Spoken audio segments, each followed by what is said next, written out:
Hello friends, ഇന്ന് നമ്മൾ നോക്കാൻ പോകുന്നത് ക്രിസ്മസ് റിലീസായെത്തിയ 3 സിനിമകളുടെയും ലേറ്റസ്റ്റ് ബോക്സ് ഓഫീസ് കളക്ഷനാണ്. SRK നായകനാക്കി രാജ്കുമാർ ഹിറാനി സംവിധാനം ചെയ്തൊരുക്കിയ എൻ്റർടൈൻമെൻറ്റ് സിനിമയായിരുന്നു ഡങ്കി. 8 ദിവസം കൊണ്ട് ചിത്രം ഇന്ത്യയിൽ നിന്ന് നേടിയത് 193 കോടി 25 ലക്ഷം രൂപയും വിദേശത്ത് നിന്ന് നേടിയത് 123 കോടി 75 ലക്ഷം രൂപയുമാണ്. സിനിമയുടെ 8 ദിവസത്തെ total world wide box office collection 317 കോടി രൂപയാണ്. 120 കോടിയോളം ബഡ്ജറ്റ് കണക്കാക്കുന്ന സിനിമ സൂപ്പർ ഹിറ്റ് വിജയം തന്നെയാണ് സ്വന്തമാക്കിയിരിക്കുന്നത്. ലാലേട്ടനെ നായകനാക്കി ജീത്തു ജോസഫ് സംവിധാനം ചെയ്തൊരുക്കിയ കോർട്ടൂം ഡ്രാമ സിനിമയായിരുന്നു നേര്. സിനിമയുടെ 8 ദിവസത്തെ കളക്ഷനാണ് ഇപ്പോൾ പുറത്തു വന്നിട്ടുള്ളത്. കേരളത്തിൽ നിന്ന് 24 കോടി 60 ലക്ഷം രൂപയും റെസ്റ്റ് ഓഫ് ഇന്ത്യയിൽ നിന്ന് 3 കോടി രൂപയും നേര് ഇതുവരെ സ്വന്തമാക്കിയിട്ടുണ്ട്. വിദേശത്ത് നിന്ന് 20 കോടി 15 ലക്ഷം രൂപയും സിനിമയ്ക്ക് കിട്ടിയിട്ടുണ്ട്.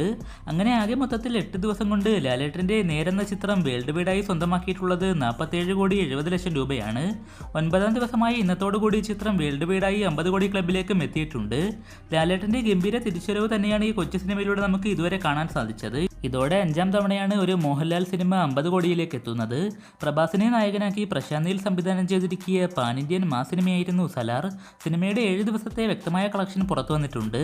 കേരളത്തിൽ നിന്ന് ചിത്രം ഇതുവരെ 13 കോടി 90 ലക്ഷം രൂപ നേടിയിട്ടുണ്ട്. തെലുങ്കിൽ നിന്ന് 192 കോടി രൂപയും തമിഴ്നാട്ടിൽ നിന്ന് 18 കോടി 80 ലക്ഷം രൂപയും കർണാടകയിൽ നിന്ന് 35 കോടി രൂപയും റെസ്റ്റ് ഓഫ് ഇന്ത്യയിൽ നിന്ന് 103 കോടി രൂപയും സിനിമയ്ക്ക് ഇതുവരെ കിട്ടിയിട്ടുണ്ട്. ഇന്ത്യയിൽ നിന്ന് 7 ദിവസം കൊണ്ട് ആകെ ചിത്രം സ്വന്തമാക്കിയിട്ടുള്ളത് 363 കോടി 50 ലക്ഷം രൂപയും വിദേശത്ത് നിന്ന് ആകെ സ്വന്തമാക്കിയിട്ടുള്ളത് 107 കോടി രൂപയുമാണ്. Total world wide box office collection 470 കോടി രൂപയാണ്.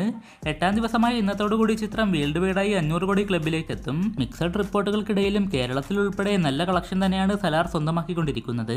ചിത്രം ജനുവരി 12ാം തീയതി നെറ്റ്ഫ്ലിക്സിലൂടെ OTT റിലീസ് ചെയ്യുമെന്ന വാർത്ത ഇപ്പോൾ സോഷ്യൽ മീഡിയ വഴി പരക്കുന്നുണ്ട്. എന്നാൽ റിലീസായി 40 ദിവസങ്ങളോളം കഴിഞ്ഞ്, അതായത് ജനുവരി ലാസ്റ്റ് അല്ലെങ്കിൽ ഫെബ്രുവരി ഫസ്റ്റ് വീക്കിൽ മാത്രം OTT റിലീസ് പ്രതീക്ഷിച്ചാൽ മതി. അപ്പോൾ കൂടുതൽ മൂവി അപ്ഡേറ്റുകൾക്കായി നമുക്ക് കാത്തിരിക്കാം.